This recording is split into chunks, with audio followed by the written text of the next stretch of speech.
India west Indies test match வந்து அகமதாபாத்தில் நடந்துகிட்ருக்கு. வெஸ்ட் இண்டீஸ் வந்து இந்தியாவுக்கு டூர் பண்ணி 2 டெஸ்ட் மேட்ச் விளையாட போகிறாங்க. இதில் ஃபஸ்ட்டு மேட்ச்சில் டாஸ் ஜெயிச்சு ஃபஸ்ட்டு பேட்டிங் பண்ண வெஸ்ட் இண்டீஸ் வந்து 44 ஓவர் மட்டுமே ஆடி 160 ரனுக்கு ஆல் அவுட் ஆயிட்டாங்க. இந்தியா தரப்பில் முகமது சிராஜ் வந்து 4 விக்கெட்டும், ஜஸ்பிரீத் பும்ரா 3 விக்கெட்டும், குல்தீப் யாதவ் 2 விக்கெட்டும் எடுத்திருந்தாங்க.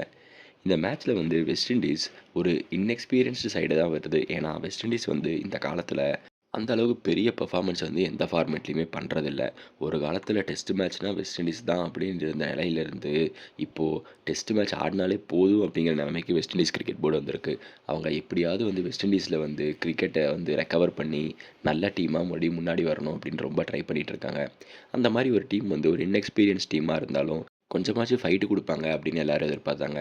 ஆனால் அவங்க இதுக்கு முன்னாடி ஆடின டெஸ்ட் மேட்ச்சில் 27 ரன்னுக்கு ஆல் அவுட் ஆயிருந்தாங்க. ஆனா, அந்த சீரிஸ் ஃபுல்லாவுமே வெஸ்ட் இண்டீஸோட பவுலிங் ரொம்ப சூப்பரா இருந்தது. ஆஸ்திரேலியாவும் அவங்களும் விளையாடின அந்த சீரிஸ்ல 200 ரன்னுக்கு மேல ஆஸ்திரேலியாவ எந்த மேட்ச்லயுமே எடுக்க விடல. ஆனா, இவங்களோட பேட்டிங் தான் சொதப்புச்சு. அதுக்கேத்த மாரியே இந்த மேட்ச்லயுமே வந்து அவங்களோட பேட்டிங் சொதப்புனதுனால 162 ரன்னுக்கு ஆல் அவுட் ஆயிட்டாங்க. அதுக்கடுத்து பேட்டிங் ஆட வந்த இந்தியாக்கு பெரிய ப்ளஸ் என்னன்னா, அந்த சீரிஸ்ல நல்லா பெர்ஃபார்ம் பண்ண 2 மெயின் பவுலர்ஸ் வந்து வெஸ்ட் இண்டீஸ்க்கு இல்ல. ஒண்ணு வந்து ஷமார் ஜோசப், இன்னொன்னு வந்து அல்ஜாரி ஜோசப். 2 பேருமே வந்து இல்லாதனால வெஸ்ட் இண்டீஸோட பவுலிங் வந்து ரொம்ப சுமாரா இருந்தது. ஆனாலுமே வந்து பிட்ச் கொஞ்சம் வந்து அப்படி இப்படி இருந்ததுனால இந்தியா பேட்டிங் ஆட ஆரம்பத்தில சிரமப்பட்டாங்க. ஆனா அதுக்கப்புறம் வந்து எஸ்எஸ்வி ஜெய்ஸ்வால், கேஎல் ராகுல் நல்லா விளையாட சாய் சுதர்சன் 7 ரன்னுக்கு ஏமாத்திட்டாரு. அடுத்து கில்லு வந்து ஒரு 50 அடிக்க எல்லாருமே வந்து கம்ஃபர்டபுளா போயிட்டுருந்தாங்க. நேத்து கேஎல் ராகுல் வந்து செஞ்சுரி அடிச்சு 100 ரன்னுக்கு அவுட் ஆனாரு. ரிஷப் பண்ட் இல்லாதனால அவரோட இடத்துல விளையாடுற துருவ் ஜூரல் வந்து சூப்பரா விளையாடி 125 ரன் எடுத்தாரு.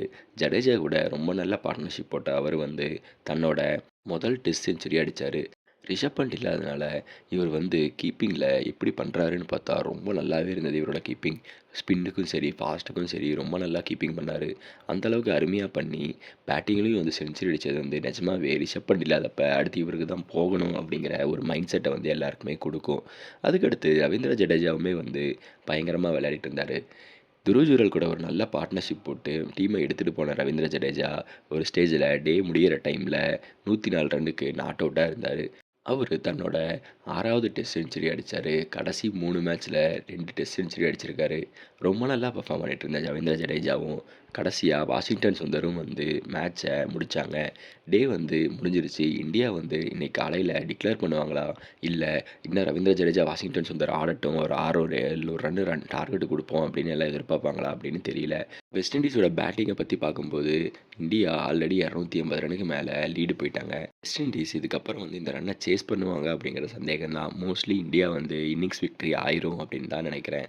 பார்ப்போம் இன்னைக்கு 3வது நாள் எப்படி போகுது அப்படின்னு.